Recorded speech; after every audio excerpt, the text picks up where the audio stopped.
Orlean, and salutations once again to all who care and dare to listen. I'm here today on the 19th of August, 2022, to say something about anger. And so I invite you, as I begin, to let two questions float in your mind. What does anger look like? What does anger sound like? You just keep those questions in the background as you listen to me. And by the way, about listening to me, I don't really do what I ought to do, I guess, in order to develop and build my channel. I don't look at analytics. I don't post tags, that sort of stuff. But occasionally I have looked at the analytics. And as I recall, there's a feature that shows listening time. And it also shows something like what is the average listening time or what percentage of each upload people listen to. Now, I may be mistaken, but it appears from reading that analytics, which I've glanced at a couple of times, that some who come here and click on this channel don't listen to the talks to the end. So here's what I have to say to you, if you happen to be one of those people. I don't know who you are. I don't know where you live. I don't know how you look. I don't know how you smell. But I can tell you up front that if you don't have the courage and determination to listen to what I say to the end, don't listen at all, don't come here at all, and fuck off. Now, it's interesting, isn't it? Speaking of anger, the use of the F word. Now, sometimes when you say F off, it's humorous and playful. You say it to a friend, you both laugh. But very often, the F word is used to express anger, isn't it? I mean, in some instances, in some situations, if you say to someone, get the fuck out of here, that's a threat. That's an expression of anger. And I wonder if you've ever considered why that word, the F word, would have a charge of anger attached to it. After all, basically, it is common slang for the act of sexual intercourse. And in my view, you may agree, anger has no place in the act of sexual intercourse. It's an act of devotion, tenderness, maybe even a kind of worship. But certainly there's no place for anger in the performance of that act. And yet, the word that denotes that act is often used for expressions of anger. Curious, isn't it? Anyway, I have a disclaimer before I begin this talk. And by the way, this is not a Nematta preview. It's not 15 minutes of a longer unit on Nematta. It's a complete talk. And so you would do well to listen to the end, unless you want to be witness to my anger. I feel anger when things displease me. I like to be pleased. I don't like to be displeased. And I don't tolerate anyone in my presence who doesn't show courage and determination at the core of their being. I look for that. And when I don't see it, I'm displeased. And when I'm displeased, anger comes up. If you want to know the brutal truth, or even if you don't, I do not consider anyone who does not solidly hold courage and determination in their character to be worthy of my presence. And when I speak to you here, when you hear my recorded words, you are, in a sense, in my presence. So my disclaimer concerns this stupid, dumb notion that you often hear about so-called negative emotions, namely anger and hatred. And I'm sure you've heard people say and insist, oh, no, no, no, you must not allow those emotions to come into your field because they're bad. And if you feel them, they will harm others and they will harm you. And only bad can come from feeling anger and hatred. I had a conversation yesterday with a woman when this subject came up. Good conversation. I enjoyed it. It pleased me. And she asked me, well, what about hate?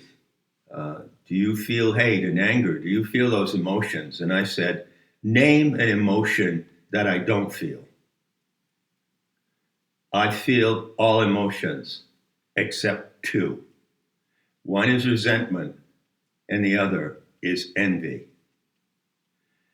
So I want to tell you at the outset that if you have a filter that gives you a view that affects your view of anger and hatred in such a way that you reject those emotions and you consider them to be wrong and unacceptable, then there's probably no point in listening to the rest of what I have to say. Now, as I said, this is not a nemitta preview, but it is, in a way, a preview of something that you find on nemitta if you're on the faculty.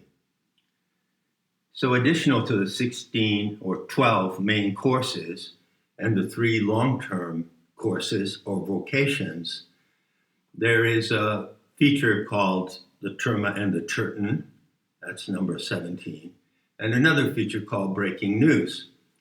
Terma and the Turton is a place where I share and discuss certain intimate details of my life, my mystical adventures, and everything that is relative to the Terma of Gaia awakening, of which I choose to speak in a private and intimate way to certain friends and allies.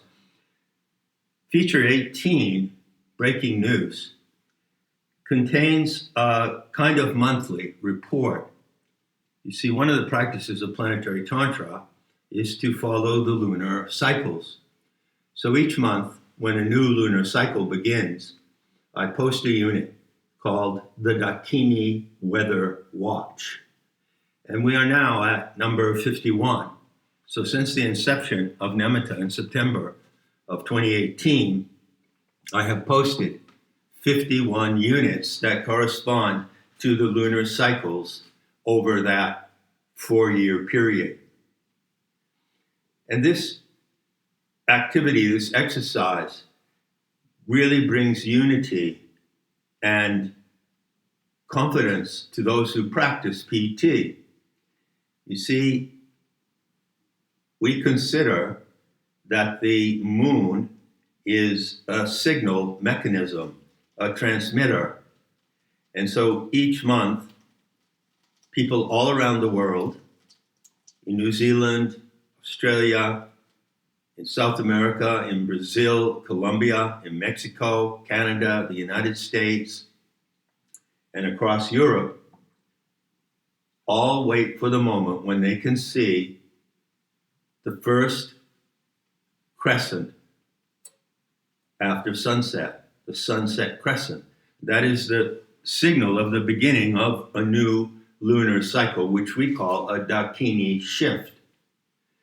So the system of Planetary Tantra teaches that there are 16 discrete frequencies that come from the earth, some of them from the earth and some of them from the atmosphere. And these frequencies are all expressions of the life, emotion, intelligence, and intention of the aeonic mother, the planetary animal mother. So what we do quite simply is we tune into her frequencies all together. And since over the course of time, I have been able to define and describe these frequencies,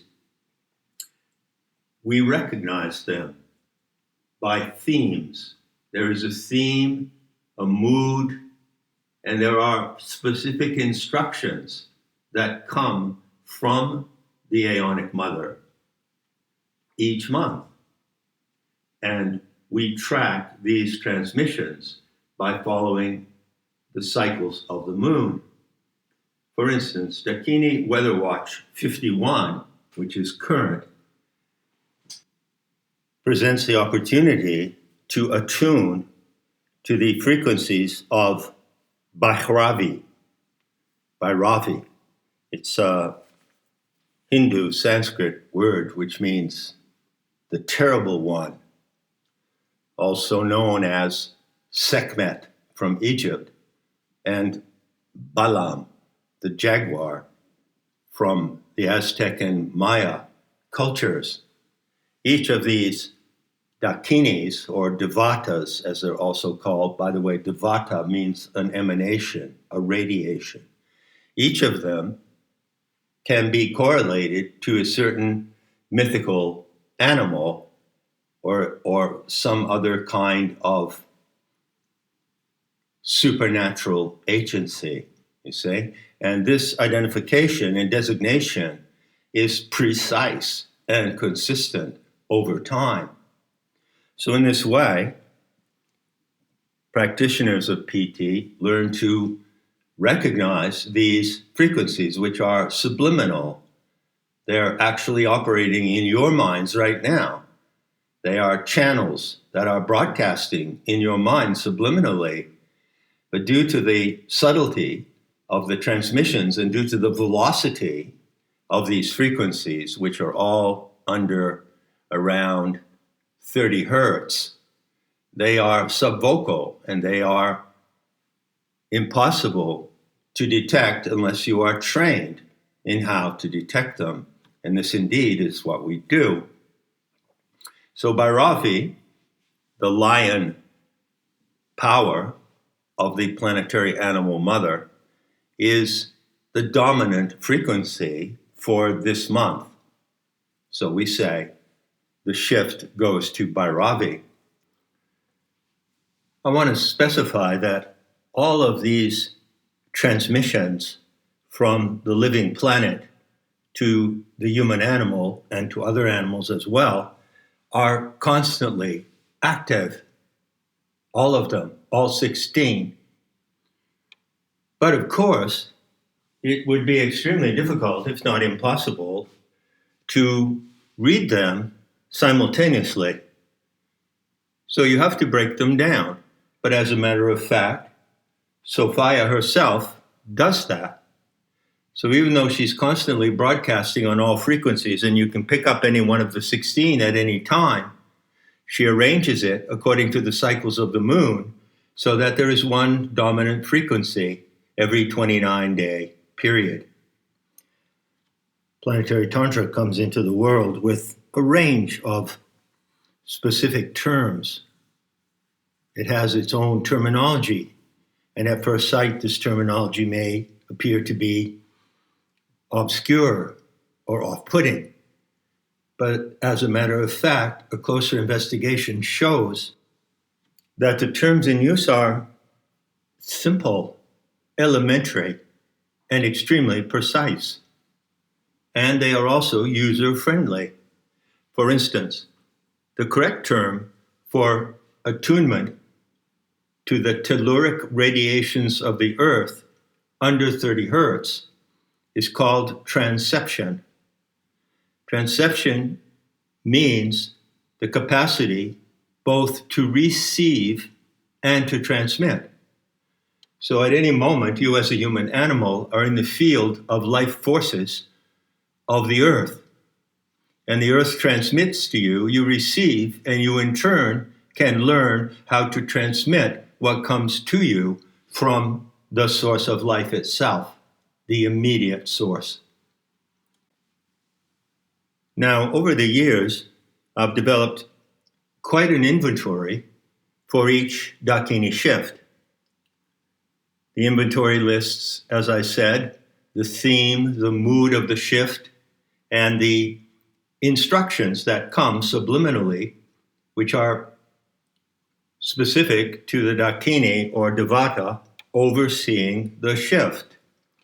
I mentioned that there are now 51 units on Nimitta for the months proceeding from September 18th. And I estimate that if that material were printed out, it would perhaps run to a 400 or 500 page book. So in this practice, we are continually reminding ourselves of and mastering the signatures of these Dakini frequencies and incorporating them into language and into our bodies. And at the same time, we are continually developing and expanding and enlarging knowledge of what these frequencies are and how we can define them and integrate them so that they become forces added to your life force. And this is how you receive and transmit the boost of the earth, as Castaneda called it. If you're wondering how this actually works, I'm tempted to offer a really trivial example. It's fair to say that wherever you might be, home, in your car, in a bar, in a restaurant, and the music plays the song Yesterday by the Beatles, it's fair to say that within a matter of seconds, upon hearing the bars of that music, say it's simply an instrumental version played on the piano, you immediately recognize what the song is. Exactly so. In this practice, you can come to immediately recognize the frequency signatures radiating from the body of the planet. One of the ways of identifying these frequencies is by what can be called archetypal images. I myself do not use that term. But animals, obviously, such as the bull, that would be the frequency of two Devatas, one being Tara, or the wrathful green Tara, and the other being Bhudevi. The instructions for practicing Planetary Tantra include a graphic display of the 13 constellations in the sky. Now, not all of these constellations are animals. I've talked about this before. Some of them are human figures, like the twins or the Virgin. Some of them are hybrids, like the goatfish or the archer, half man, half horse. So there is a variety of archetypal imagery, if you will, in the constellations of the zodiac. And each month, the signature of the overseeing Dakini connects to one of those constellations. So you can actually go out and visualize how this happens. And so you are not only listening inwardly for the signature, the clue to the Dakini emanation that is reaching you, but you are also scanning the sky, the cosmic environment, and tracking it in the sky, as well as tracking it by what is called mantik. Mantik in Planetary Tantra means divination. So there are many instances shared among Shaktas over the years of how at the beginning of a shift, or at some point, full moon, last quarter moon, sunrise crescent, at some point in the cycle, the observer would receive an omen in the form, say, of the visit of an owl or of a dragonfly, which is associated with the constellation of the twins. And so the full spectrum experience of transceiving these telluric frequencies, do you follow me, is quite spectacular. And it's not merely an intellectual process by any means. It comes into definition intellectually, but it is largely an intuitive and imaginative process of divination, mantique. I've said before, and I'll say it again, that spirituality is worthless, and I don't use that term. The true, genuine, provable spirituality is the art of divination. Can you divine the signals and omens that arise in your own psychic life? And can you divine, likewise, the signals and omens that come to you through nature? That is mantique. That can be proven. It's not some airy-fairy, make-believe concept of what it means to be spiritual. You have to prove that you have mantique. And if you ask me how anyone would want to prove that they're spiritual, I have to say, I don't have the faintest idea. And I don't care. Slight digression there. Let's return to the current shift of Bhairavi. I believe the correct pronunciation puts the accent on the first syllable. So what are the themes? What are the lessons? What are the moods of Bhairavi? Well, rage. How about that? Rage, like the rage of stampeding elephants, the rage of a striking cobra, the rage of predatory birds, the rage of vultures. You see? This is a quality of Bhairavi which you can actually feel in yourself if you are open to the necessity and integrity of all emotions without judgment. What is to be judged is how you act on those emotions. But the emotions themselves cannot be judged. They are as inherent to your existence as enzymes and neurotransmitters in your brain and hemoglobin in your blood. They are as essential to you as those factors of physical existence. So it can be said that Bhairavi represents the rage of Gaia, Sophia, the rage of the planetary animal mother. And it is an animal rage, and she is an animal. But she is not human.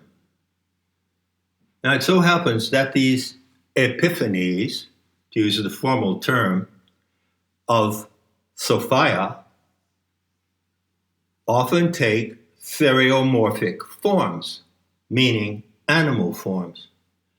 So in one sense, and it's really important to know this for grounding in Planetary Tantra, what I'm calling the Dakini frequencies of the animal mother have been called in many native and indigenous traditions animal powers. Now, this issue of animal powers is a very big deal in shamanism. You may know this.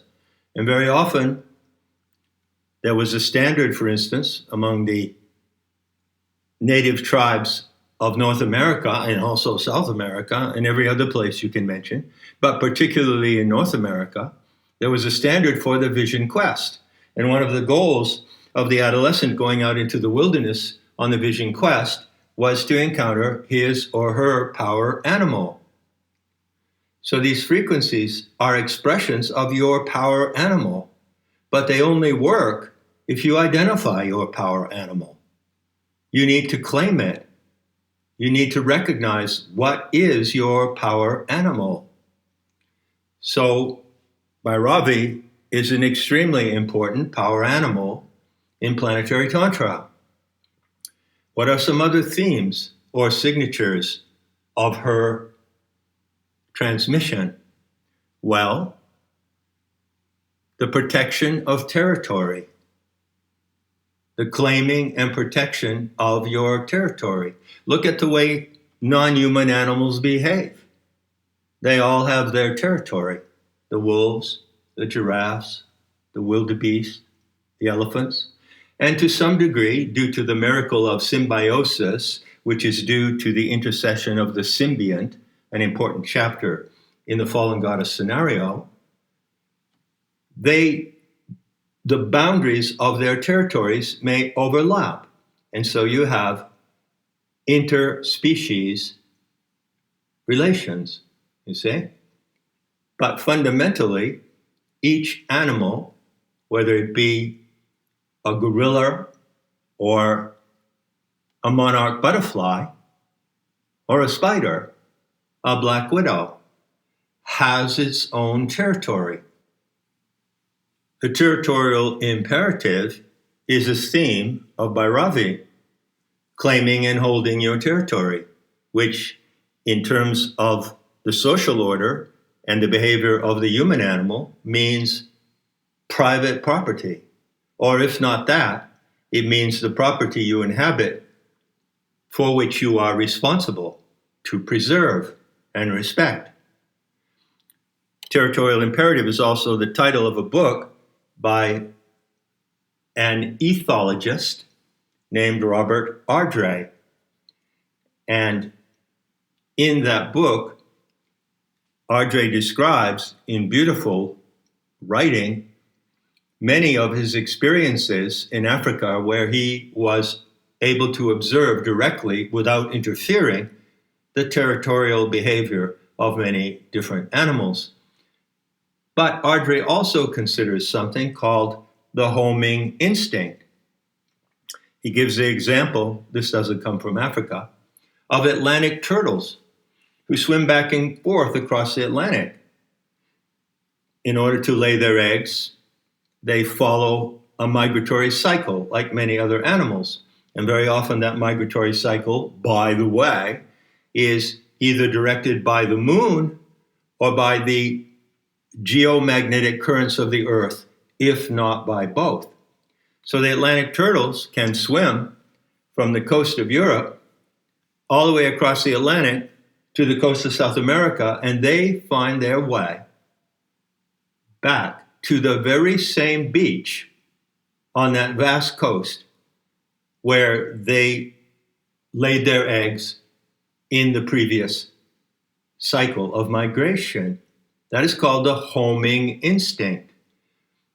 It begs the question, well, is there a homing instinct in the human animal? Well, you bet there is, and it's one of the sources of great despair and desperation among many people today. I know this firsthand. People are asking the question, well, where do I belong? You say.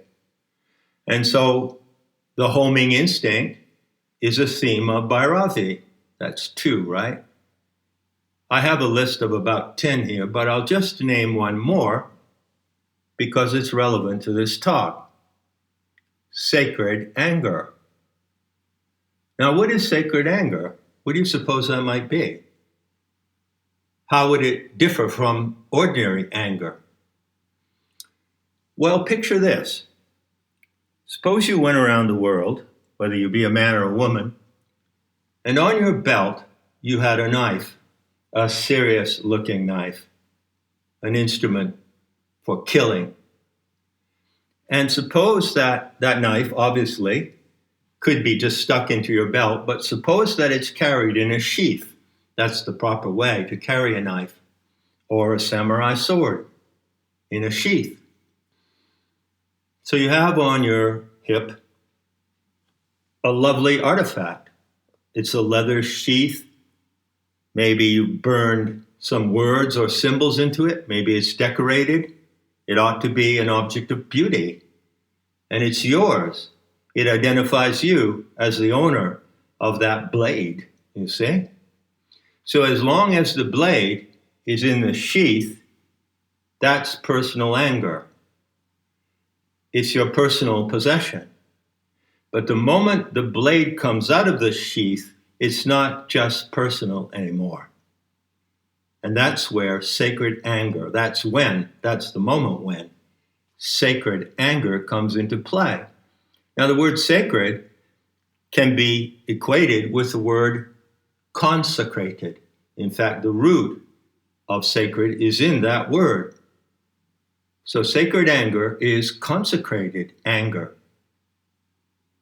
But the question is, of course, to what is it consecrated? This is an issue of Bhairavi. This question is an issue which comes up. It may come up at any moment in your life, and it may come up in a really serious moment. But it comes up strongly with the prevalence of the frequency of Bhairavi, generally in the summer of each year. So let's see, at this point, the 30-minute mark, how about if I direct your attention back to those two questions I proposed? How does anger look? How does anger sound? And I'll add a third question. How does anger feel? Now, one of the problems with anger, which causes people to fall into that stupid and irresponsible position of categorically rejecting it along with hatred, is that the human animal naturally tends to look to behavior, one's own behavior and the behavior of others, to determine and to evaluate certain concepts, you see? So if you have the concept of independent, then you can look around and you can see who among your friends and associates you would consider to be, hey, he's independent. Hey, she's a free spirit. You see it in the behavior. The behavior is the mirror of the definition. Otherwise, the definition is worthless. It's an abstraction. And we don't do abstractions in Planetary Tantra. So, what does anger look like?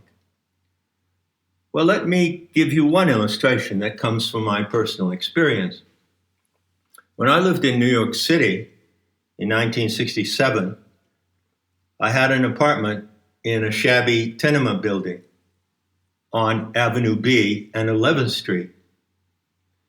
And it was a typical block in a very rundown, lower class area of New York at the time. And when you came to the building, you would have the stoop. There were 4 or 5 stairs that led up to the first floor, and I would go in, I would go up the stairs, turn, and go to my apartment, which faced on the street. Now, it so happens, standing in front of the stoop of 144 Avenue B, you would see a storefront. Very often on the ground level or a little below it, there were storefronts. And they were not meant to be places for people to live, but they were meant for businesses. So on the right of the stoop, there was a storefront, but it was in a mess. It was derelict. There was a huge panel of plywood across what otherwise would have been the display window. And there was a doorway into the inside, which was a mess. Now, often when I left or returned to my apartment, I would encounter the individual who occupied that storefront. And his name was Jeff. So I'm about, 22? He's about the same age. And he's coal black, and he has a pockmarked face and very short, tight, kinky hair. Now, Jeff had a mission in life. I don't think that I heard it from him, but I might have.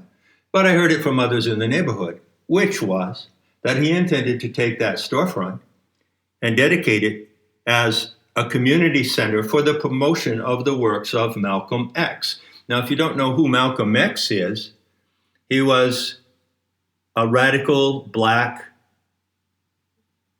figure of the 60s, and he was a Marxist, and he was someone who back in those days, I'm talking about the mid-60s, had no problem whatsoever in openly condemning the white races as demons and calling for their extermination. So Jeff was a devout follower of Malcolm X. Now, I was ready, willing, and able to talk with Jeff at any time, but something about his composure when I used to pass him, when I used to meet him on the street, convinced me that he was not receptive to having a dialogue. And as a matter of fact, the main way that Jeff communicated to me was through his look, his bodily posture, and the look on his face. And I can remember as clear as if it happened yesterday, that he would be standing there in the doorway, leaning against it.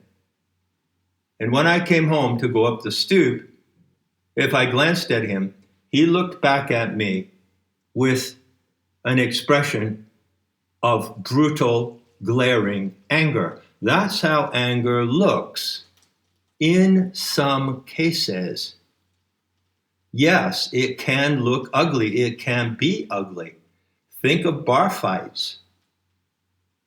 There are expressions, overt expressions of anger, which are extremely ugly and nasty and threatening. And I've seen them in my life, and I've encountered them more than once. So how does anger sound?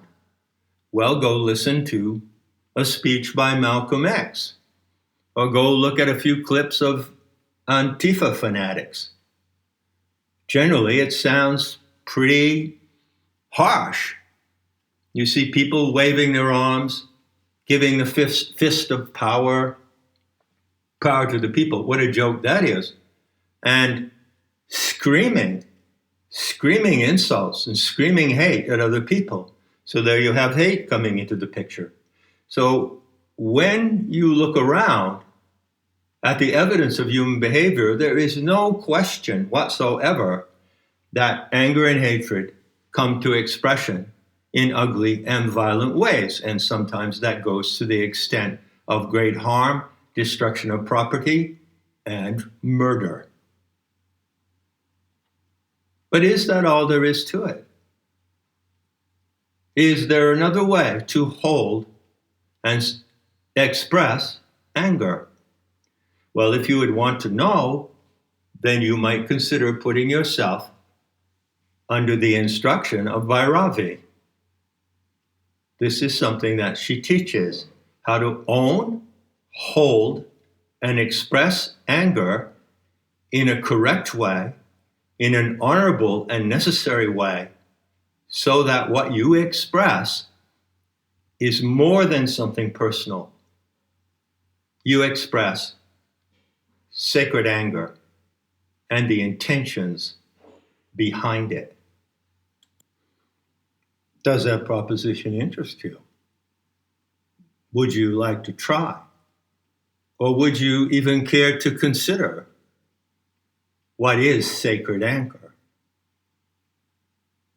Consider that it might be something important to your life morally, as well as something necessary for your physical survival and the survival of those you love, family and friends, and your beloved animals, and even the wild animals, and even the domestic animals, like cows, who are now facing threat of extermination in Holland as the globalists push their agenda, the agenda that drives their territorial imperative. And you can be sure of one thing, no matter how little you know about how these psychopaths operate, they intend to take everything from everyone and to make all territory their territory. And if you can't see that happening, you must be blind, deaf, and dumb. One of the themes of Bhairavi, another theme, is intentional community. Ever heard that expression? It used to be quite popular. I haven't heard it in a while. It refers to self-sustaining communities and villages of people. An intentional community is the setting for a clan of people who share the same moral and material interests. One of Bhairavi's roles is to protect those clans that are now forming in Kali Yuga, forming by the association of people who seek refuge from the insanity of the world, of the social order, the corrupt social system. I could spend the remainder of this talk, which looks like it's going to an hour, but I make no excuses. I can't help myself. I want this message to be complete. I would like to turn to the wonderful subject, the thrilling subject of the predatory felines. Now, while it is true that Bhairavi comes into human imagination through the figure of the lion, in fact, all of the predatory felines of all species, and I think there are about 40, are epiphanies of Bhairavi. What can you make of the differences between these species? The difference, say, between a leopard and a mountain lion, a lynx and a Siberian tiger, a puma and a panther. Well, obviously, each of these species is beautifully and precisely designed. Their body weight, their morphology, their markings are all particular. Why are they so particular? Why do you see something when you look at a cheetah, the fastest animal on earth, by the way, and something different when you look at a cougar from the Rocky Mountains? Each of these animals has its territorial imperative, and it will defend with its non-human equivalent of anger. It will defend any violation of its boundaries. Can you do that? Can you defend a violation of your boundaries? So these animals have attributes that can be acquired by human animals. And when you look at them individually, one species at a time, and you contemplate how they look, how they behave, how they hunt, you are in fact placing yourself before Bhairavi in order to learn what she has to teach. There's a unique feature about Bhairavi among all the other devatas, all the other 16 telluric frequencies. She uses silence. The communication of Bhairavi is wordless, similar to the communication that you have with animals. If you were to meet an elephant and learn to know that elephant, and it would get to learn to know you, and it could even remember you 15 years later after you had not been in its life. Have you seen these scenes? Same with grizzly bears. Same with lions. Were you to acquaint yourself with a wild animal, you would do it largely wordlessly. They do have their language, and one can speak to them in an elementary way, but the true communication that occurs with animals is wordless, and this is the case as well with Bhairavi. One way to learn and absorb her instruction, again, is to look at the range of predatory felines. Now, what I'm going to say now is Bhairavi instruction coming from a human animal. But I wouldn't be able to put it into language and give it its proper force and bearing had I not absorbed it wordlessly. Remember, transception means to receive and to transmit. So although Bhairavi does not transmit through words and language, those who receive her instructions can then turn around and formulate them and communicate them to others. And that is exactly what I'm doing. And you will never hear anyone on the planet come close to what I'm going to tell you now. Sacred anger is not a force limited to your personal character and circumstances.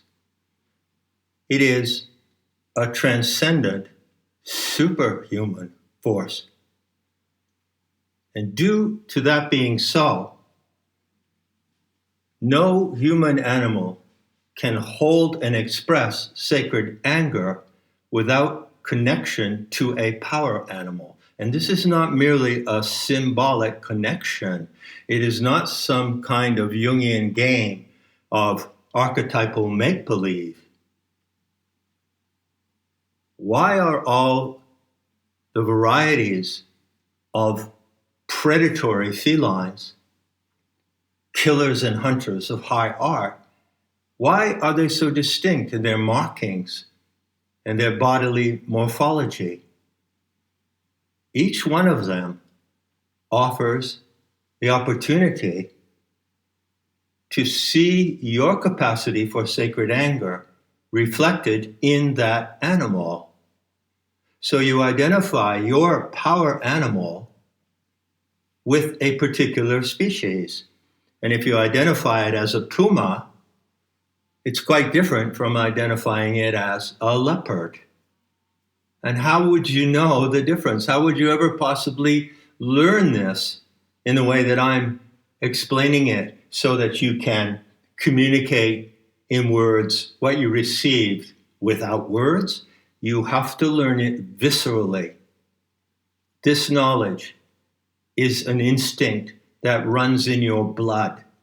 It is visceral, and it has to be owned, felt, and realized viscerally before you can express it in the way that I'm doing now. Hold on a moment. Parentheses. I suspect that some of you are wondering, well, hey, John, that's big talk. As usual, coming from you, no surprise. But what is your power animal? Would you like to know? My power animal is the Andean puma. But not just any Andean puma. There are certain of those animals, certain members who are female, who live alone and move in great stealth. They are almost impossible to find, like the snow leopard of the Himalayas. And they haunt the highest crags of the Andes Mountains, where it is so cold that the breath coming out of their nostrils crystallizes into sparkling droplets. The Andean puma has supernatural stealth, and it is a fact that photographers have spent years of their lives trying to film one. They know it's there. They know she's there. They see her tracks. They see the signs of her presence, but they can never find her. So you see, each one of these species of predatory felines has particular outstanding traits, and that is the trait that you would seek that corresponds to your commitment to hold sacred anger. So if your power animal happens to be bobcat, lynx, or leopard, you could only claim that as your power animal and develop a deep instinctual relationship to it by knowing what its unique attributes are and how those attributes are also your attributes if you are committed to hold and express sacred anger. It's not something that anyone can do on their own. You need your power animal your nahual, your animal double, as the counterpart, so that you can hold that supernatural force. So, in concluding, I already described briefly the ugly, nasty behavior that occurs when certain human animals express hatred and anger. And of course, that gives those who wish to disown and reject those emotions a case for doing so. They say, I don't want to behave like that. I don't want to look like that. I don't want to sound like that, like a rabid Antifa fanatic or an SJW. Those are sick, rabid animals who express anger and desire, and you don't want to have anything to do with that, do you? And neither do I. But the good news is that you don't have to. But in order to get what I'm talking about, you need to be able to answer the third question. After how does anger look and how does anger sound, you have to ask, how does anger feel? How does it feel to hold the force of sacred anger in your body, balanced in equilibrium against the force of your power animal? How does that feel? It feels like a cold blade. Imagine a sword, a samurai sword, and it has a hilt and a blade. Well, imagine that the sword is buried in the earth. The hilt of the sword is in the earth, and only the blade stands vertically above the earth. That is how you stand when you own the force of sacred anger. The look of it is cold, sharp.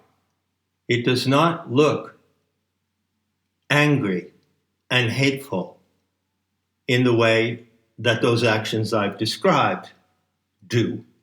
It doesn't look that way at all. It looks clean and dispassionate, but it also looks dangerous.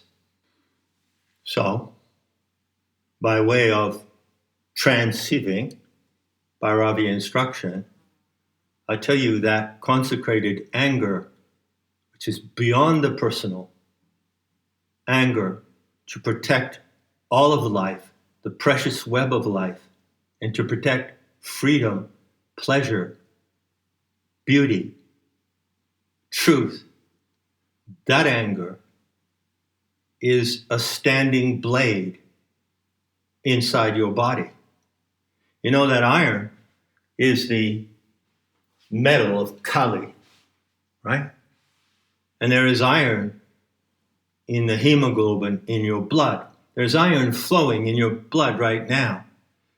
And when, by the force and intention of the planetary animal mother, using her Dakini frequency of Bhairavi, when she aligns those molecules of iron-bound hemoglobin in your blood as if they were a vertical shaft, then you have sacred anger installed. And everything is material. It's a material fact that the bioelectric magnetic web of the earth, the electromagnetic field of the earth, does align the iron-bound hemoglobin in your blood. And so the presence of this sword, this vertical blade, is, in a sense, a material reality. Now, having taken all that on board, and of course, I've gone far too far in this one talk, but I can't stop until I reach the proper conclusion. And here it is. If you take on these characteristics, if you accept and consider these characteristics of sacred anger, it begs the question, well, if I had that, how far would I be willing to take it? How far would I be willing to go with it? You know, it's one thing to use anger in self-defense or in defense of others. But it's quite another thing to use it for lethal purposes. So what about going that far? How do you learn? How can you learn the instinctual laws of the blood that teach you when it is appropriate to use anger as a killing force? Well, you learn it from the most skilled killers on the planet. Can't you see that? Now, among these 40 species of predatory cats, there are two very special groups. One is the group of spotted animals, like the cheetah, and the other is the group of animals who are not spotted and who may be striped or have other markings. So if you find that your power animal is a spotted animal, then you would need to learn what are the characteristics of that particular feline. Now, there's more. What about those teardrop markings? You see, not all cheetahs, not all predatory cats have teardrop markings, but some do. And those that do run across the entire range of the 40 species. Now, when this signature of the teardrop markings occurs, you are looking directly at the high instruction of Bhairavi concerning how the human animal learns to kill its own kind. The teardrops are there to show you what you feel or what you don't have to feel on the occasion that you would ever have to kill your own kind in a conscious and deliberate expression of consecrated anger. It could be said that those animals with those glorious markings, which gives such pathos to their expression, they shed the tears that you don't need to shed. There's nothing to be sorry about. There's nothing to be sad about. They carry what could be the normal human feelings about killing one's own kind.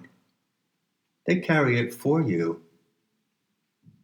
And so if it so happens that you come to realize in one way or another, and Goddess knows how you would do it, which power animal is yours, your double, your Nahual, then you would know if it has teardrop markings, you are in for the end game. Who hasn't heard the term natural selection? What I'm talking about here is supernatural selection. And that also is a theme of Bhairavi. Enough said. And I'll be seeing you in the beauty to come. And may you find your way to the beauty that kills.